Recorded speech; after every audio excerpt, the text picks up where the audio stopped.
taking action for you. What's happening in entertainment? From Tinseltown to the Big Apple, this is your weekly entertainment magazine with Greg Dunmore of PulseBeat.tv. Pulse of a new generation. PulseBeat.tv. In driving an EV, your experience may be electrifying or shocking, depending on what you know and don't know. And on this show, we're going to give you, well, some tips and some concerns and issues, and you're going to see our experience. So you're going to know some things that should make your experience with an electric vehicle one that is going to be less problematic. Well, we're going to take you on an adventure to Cleveland because of the NABJ, the National Association of Black Journalists, is having their 50th anniversary. And we thought we would be doing this stand-up in front of a sign that said, "Welcome to Cleveland," but we're still in Detroit. The reason being is Detroit is not that far from Cleveland, about 2.5 hours, so we decided to rent a car. But we decided to go electric, the very first time we've ever had an experience with an electric car. So when we got the car, normally when you get gas, it's full. And so the agent told us that, well, check where the car will be, and if you have to charge it up, maybe that's going to be a problem, but it shouldn't be a problem. Well, guess what? We found out that when we left the rental agency, and we're not going to say their name until we talk to their customer service, and then if the service is wonderful, we're going to rave about the customer service, and if it's not, then we're going to, well, we'll have another story to tell you. But what happened is we ended up coming to this charging station the very first time, and it's EV Go, and we had a little problem. What's happening, Greg? I don't know, but I need some help. We have this. Oh, Will to the rescue. Will, I don't know about can you figure out what's going on? I don't know. A very nice young man. He All right, here we go. Let's helped try it us, and again. we're now best friends with Smokey. This is the mechanism in which to charge, and we had quite a complicated situation in terms of figuring out how do you charge and the credit, but this young man, he helped us out. And we have never had an experience with an electric vehicle, but I'm assuming that you're here also charging. So what has been your experience with an electric vehicle? So I don't own a car, so my experience has been sporadic. So when I usually try to get rentals, I like to be conservative with gas, so I try to get electric. And I kind of forget because I don't do it consistently. And usually I don't need to charge, but when I do, it can be a little bit of a hassle, but essentially just, download the app. Thankfully, the car I have, it has like a navigation setup for charging, so you can locate the charging stations. And it kind of, if you have a map in there, it makes sure you have enough to get to your destination. However, in my setup today, I was definitely low on getting to my final destination, so I'm here to charge up to making sure I can make it home safely without running out of charge. So now I'm seeing you have a shirt that says Michigan State University. It's like Go Green, and of course Go Blue white. Is it's Go what for? I'm not sure what Go Blue is, but I know when you say Go Green, they say Go White right afterwards. Well, Go Blue means University of Michigan, and now that we're in the EV generation, Go Electric, or should we say Go Gas? I don't know. I still feel like I think we're probably majority gas still. But yeah, this could be the future potentially. I don't know, it depends on the other reusable energy sources and what they end up doing. But I feel like electric's definitely, top of the crop, or cream of the crop when it comes to renewable resources. So yeah, I guess go electric maybe, I don't know, next 10, 20 years. You might see it catching up to gas, slowly but surely. But yeah, I think the sweet spot is probably hybrid for me right now if I ever purchase a car. But yeah, if I had a home, I had my own charging station, then I think electric is not a bad route. So on a scale from 1 to 10, you would give the electric vehicle experience, 1 being terrible, 10 being fantastic. Scale from 1 to 10 would be what? I'd probably give it I'll give it a 7.5. I give it, a solid C. Actually, no, I give it a B. I give it an 8 just because usually the technology in electric vehicles are a little more savvy. I like the driver assistance setup. You know, you can essentially, put it in a position to where it can drive itself and various highways. You know, you don't have to worry about steering at all. Just got to keep your hand on the gear or make sure you're looking at the road. And you usually don't have that in other vehicles, unless you get the newer gas vehicles. But yeah, I do like those features. So I'll give it a solid 8.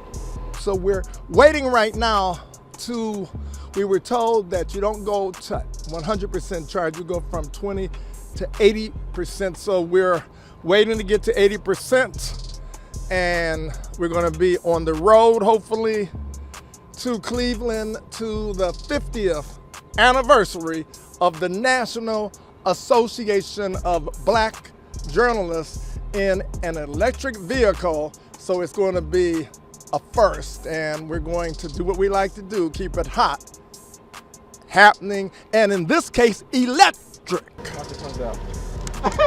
Okay, so now okay, good. Do you get that? Yeah. Got jeans over So here. so now you know. Like, now do I plug it in here? Yeah.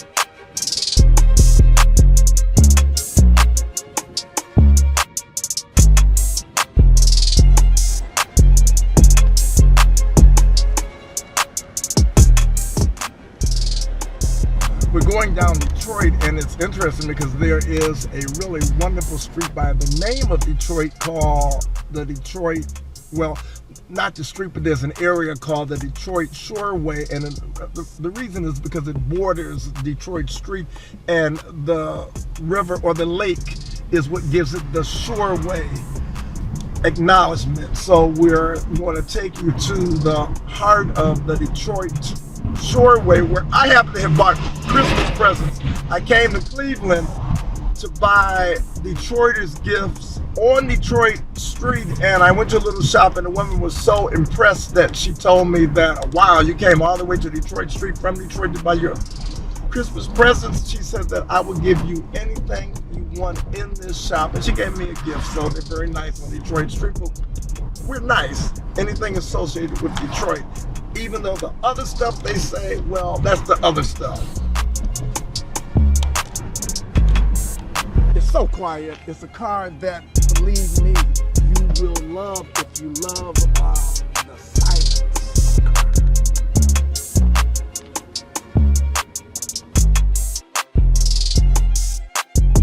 Our experience with having driven for the very first time an electric vehicle. So stay tuned as we give you some insights on what is here to stay, and that is the electric vehicle.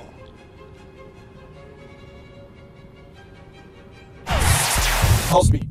All aboard!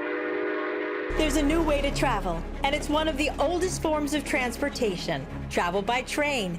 Yes, consider traveling around the United States on Amtrak. Traveling by train is a lot less of a headache than taking a plane, and you'd be surprised how many places you can go on an Amtrak. And there's no passports or IDs needed. Find out how to get where you're going as soon as tomorrow by train. Call the Amtrak Travel Hotline right now. We'll book your trip and email your tickets within minutes. Skip the drive to the airport and skip the lines. Call right now to book your Amtrak reservations. We service most of the United States. Do something new. Travel by Amtrak today. Find out how to get where you're going as soon as tomorrow by train. Call the Amtrak Travel Hotline right now. Call 855-827-5004. That's 855-827-5004. Again, 855-827-5004. Huh, why would anybody do that? If you're paying high interest rates on your credit cards, you're burning money. We're Consolidated Credit, and we've been helping Americans for over 30 years. Let us work with your creditors to reduce your total payments by up to 50%. Lower your high interest rate credit cards and stop juggling multiple payments. We help you pay down your debt faster than you can on your own, all while saving you thousands in interest charges. Consolidate your credit card bills into one affordable payment today.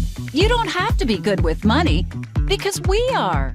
Call 855-562-4039 for a free consultation. 855-562-4039. Call Consolidated Credit today. That's 855-562-4039. PulseBeat.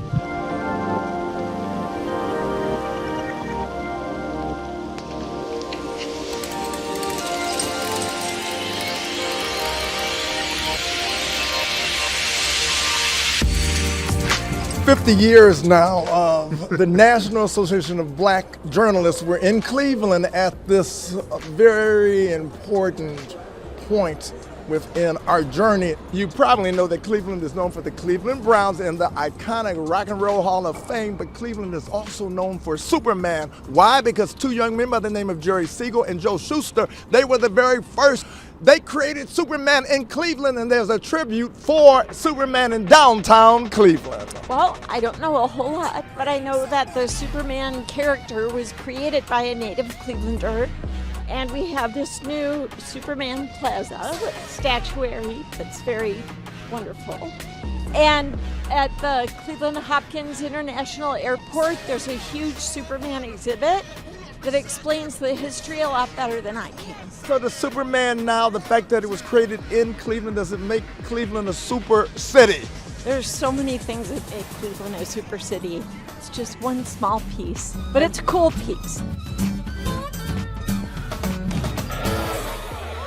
in the sky, look! It's a bird! It's a plane! It's Superman! Superman is a symbol of hope, of what every man can be. Any man or woman can be super. At 73 years, young Jane Kennedy, a.k.a. Jane Kennedy Overton, American television personality, actress, model, corporate spokeswoman, producer, writer, public speaker, philanthropist, and trailblazing sports broadcaster, has added yet another title to her extraordinary resume, author. With her flowing silver white hair and glowing honey-tone complexion, Jane remains a breathtaking, sophisticated example of beauty and grace that lives across the full spectrum of black excellence. Born Jane Gill Harrison in Washington, D.C., her journey took flight early. After high school, she met Leon Isaac Kennedy, a young DJ and aspiring actor. The two married in 1971 with none other than Smokey Robinson as best man. Their paths later parted, and in 1985, Jane married actor Bill Overton in Bermuda, beginning another beautiful chapter. Jane's career has been just as dazzling as her presence. In 1970, she became Miss Ohio USA, finishing in the top 10 at the Miss USA pageant. Soon after, she lit up the screen as a dancer on Rowan and Martin's Laugh-In, toured with Bob Hope's USO Christmas show, traveling from Vietnam to Spain, and graced the Dean Martin show as one of the famed Dingaling Sisters. Then in 1978, Jane broke barriers, replacing Phyllis George as the co-host of the NFL Today on CBS, becoming the first black woman to anchor a network sports broadcast. In the 90s, with husband Bill Overton, she produced The Journey of the African American, a stirring stage production celebrating history, culture, and resilience. And now, Jane Kennedy Overton has opened a new chapter, literally. Her autobiography, Plain Jane, offers an unfiltered, heartfelt look at her life.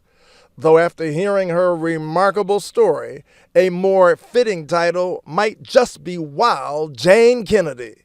You're a legend. Let's see there. Here now. You are a legend, Jane Kennedy. Lena Horne. Seems we've stood and talked. Jane Kennedy, Holly Berry. Wow, that's good company. And there's nothing plain Jane about the Beauty with the Brain. Oh, the Beauty with the Brain Plain Jane. I'm trying to You turn just it to you something. just did that. I didn't think of that before, but you're right, because that was the copy of one of the Jet covers. But on your journey, for me, it is the Dingling Sisters and Dean Martin. But let's make all the stops along the way. So just a special memory concerning that. Oh, that was like one of my first jobs. I had done the Bob Hope USO tour, bases around the world. So I had just finished performing for all the troops in Vietnam, Cambodia, Japan. We ended up in Spain. We went down to Guantanamo Bay, and we came back, and a cue card guy said they're looking for someone for the Dean Martin show. And I said, well, I'll go in for the audition, and I met with the producer, and he had so many restrictions, and I said, no. And he said, no. He said, everybody wants to be a ding-a-ling girl, and I said, no, not if that had this. And he said, well, what do you want? And I said, well, this is what I want. And he said, okay. And I was shocked because I was only, 20? And I didn't realize until that moment that I have the power to say no and still move forward. And so I ended up doing that show for 3 years. We're young and we're pure and we're all ding-a-ling. Stick around a while and you will find that whatever we are, we're more of a kind.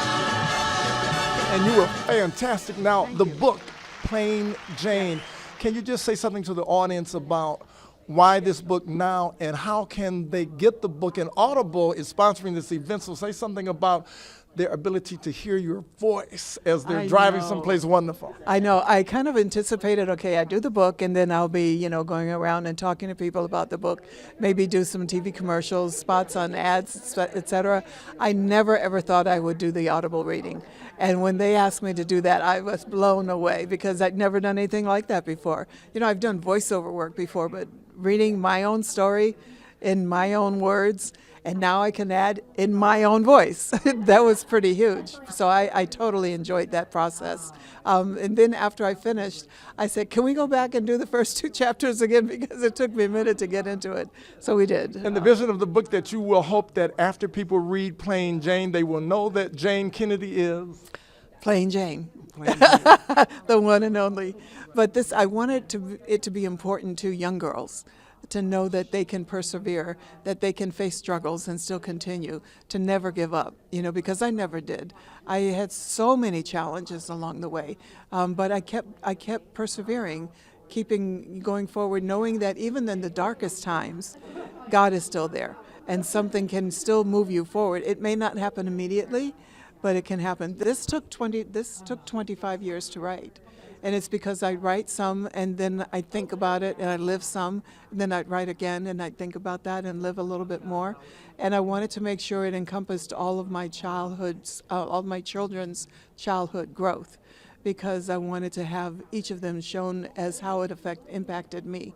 So it's in 4 quarters. Initially it was Jane Harrison, which was growing up, Jane Kennedy, which was Hollywood, Jane Overton, which was my family, and then Plain Jane, which was finding out who I was at my true core.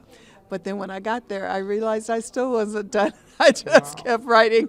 What was the most fun, though, Jane Kennedy from Dean Martin, as an actress, as a history-making sportscaster? What was the most fun for you?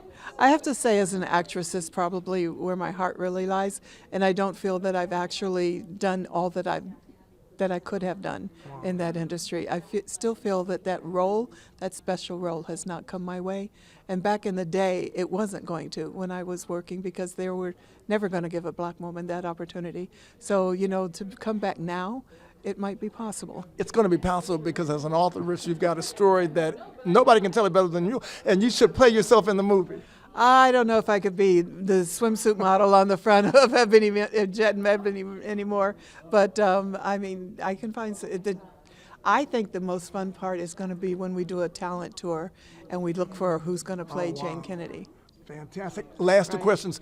Can you say something? This is the 50th anniversary for the NABJ, the National Association of Black Journalists. Yes. Can you just say something special about the National Association of Black Journalists, because you are also a black journalist? Yes, and the thing is to have lasted 50 years, that's huge in and of itself. So, once you say that, you don't really need to say more, because the industry is looking to put us down in any way that they can. So, there's always a no around the corner. There's always this that's going to happen and fall through. But to have persevered and still in the game at those many years is amazing. And that's why I keep saying, like people say, that maybe the youth that don't know me from my latter days, for the last 20 years. And they say, Jane who? And then a young kid will come along, no, that's Jane Kennedy. My father used to make us sit and watch her on TV all the time. So, people make impacts. And so those little things make all the difference in the world. And my very last question is, in this moment, what is the Spirit telling you that this audience should hear, that they can only hear from the mouth of Jane Kennedy, the history-making Jane Kennedy, to the ears of this audience? Whatever the Spirit is telling you, let us know. Be still. Be still, it will come. That's what I have right now in my heart. Fantastic. And they say the international language is music, but it's also love, and it's also a hug. Oh, thank you so much. Thank you. Thank you. I'll tell my husband you said that. Please do. He's a very lucky man. Thank you, Jane Kennedy. I'm a lucky woman. Yes, you are. Thank you. Thank you. God bless you. God bless you. PulseBeat. Attention timeshare owners. We're offering you a way to legally get rid of your timeshare. So call right now to qualify and receive a free consultation. You can terminate your timeshare legally and permanently. Call the number on your screen today. Everybody wants cheap airfare, but where do you find it? You call low-cost airlines. That's right, call. That's the only way to get these rates. Experts are standing by 24/7 to get you the cheapest airfare and hotel rates available. PulseBeat. This is Jaliko McGoy, live out of Detroit, Michigan. And I just want to give a special shout out to the Emmy Award-winning PulseBeat with Greg Dunmore. And I just want to say, man, it's a beautiful thing what you guys are doing, spreading the knowledge and the wisdom and the information worldwide. And we need it more. And I just want to give thanks and say a very special shout out. Thank you, and keep up the good work. It's really picturesque. And we decided that we wouldn't take the turnpike. We drove from Cleveland back to Detroit. And so we took the long route, the scenic route. So we're in this quaint little area. And look it up, it is Barnside Creamery, where it's worth the stop. Now, we rented a car, and it was my first experience with an electric vehicle. Now, the best person to talk about an old-fashioned car is a mechanic, but I think to talk to an EV charger technician, we can get some insight on this experience. Some people are afraid of the electric vehicle. What say you experts? Planning and preparation. That's the main thing. Because it's a new technology, the infrastructure is not fully in place. I imagine, I know you mentioned you drove to Cleveland, you had to plan out that trip. So you knew where to charge, when, stop and charge, because they're not everywhere, like gas stations. So it works if you plan, and understanding your lifestyle. As a technician, and I'm always driving an EV, because I drive so much, I charge a lot. So it can be inefficient if you drive a lot and don't have the time to charge, because it takes longer. So preparation is key. And why didn't we speak to you prior to the trip? Because you're speaking truth to power. You now have told us what we experienced. We didn't know that you don't find gas stations every 5 minutes. Right. And when we got to Cleveland, we had a challenge. It was like 2 o'clock in the morning, and we did find a charging station, but it was in sort of a challenged neighborhood. So do you call these, I know the gas pump, so what is the formal name for this fueling station? Oh, yep, just a charging station. A charging station? Yes. And price-wise, that's the million-dollar question. pun intended. Is it going to cost $1 million? Is it cheaper to do the EV, the electric vehicle charges, compared to old-fashioned gasoline? My answer is it depends. So a lot of factors involved. Your car, same just like gas vehicles, these have a efficiency rating. So how far does your car go on a full charge? You know, then how much energy does it take to charge it back to full?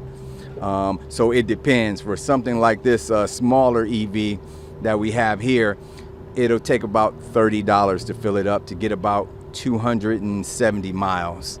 Now what we were told that when you shouldn't allow the car to go below 20%, but when you recharge, you shouldn't go above 80%. Your theory, is this true, or is this something that we were told that was incorrect? No, it's about protecting the battery. If you keep charging it to 100, to 100, to 100, it'll damage the battery over time. So the prevailing wisdom is when you're just driving around locally, charge it to 80. If you're going on a trip, go to 100. And what about maintenance? Can you take the EV to your tried and true mechanic, or do you really have to go to a new sort of technician for maintenance? Yeah, you'll probably have to go to your dealership, wherever you purchased it, to get it maintenance there. The big difference is not a lot of maintenance on these. No oil changes, no tune-ups, that type of thing. Battery and a motor, no engine, no transmission. You know, a lot of those things, they don't have that. Now, this is hood language for those who are from maybe not the hood that we might be talking about, but are you familiar with the jack leg?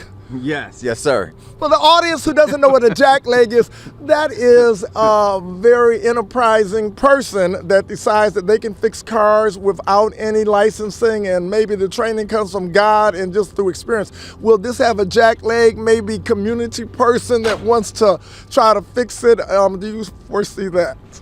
Absolutely. Absolutely. And I'm going to call him a hacker nowadays. Not again, I just made up that term as well. But someone who can work on essentially a computer with a battery, you know. So a lot of it is programming. You know, I know you were in it. It had a tablet in there. I'm not sure what model you had, but it's essentially a computer in that regard. So now, just as a takeaway for those people watching, the electric vehicle, it will be definitely the car that will probably be the prominent car in the not too distant future, true or not? Oh, that's my belief, right? For sure, yes. And as an expert, someone who is an electric EV charging technician. EV charging technician. See, I'm learning. It's his term. I mean, you know, I'm a slow student. EV charging technician. See, that rolled off my tongue. What are the 3 do's that you would say on a checklist? Make sure you do this if you're new to this experience of an electric vehicle. Number 1, and I want to put this for all 3, research. If you go to purchase one, a salesman is going to want to get the sale. Make sure it fits your needs. So those are my big ones. So 1, research. 2, analyze if it fits your needs. 3, rent one, test it out. Yeah.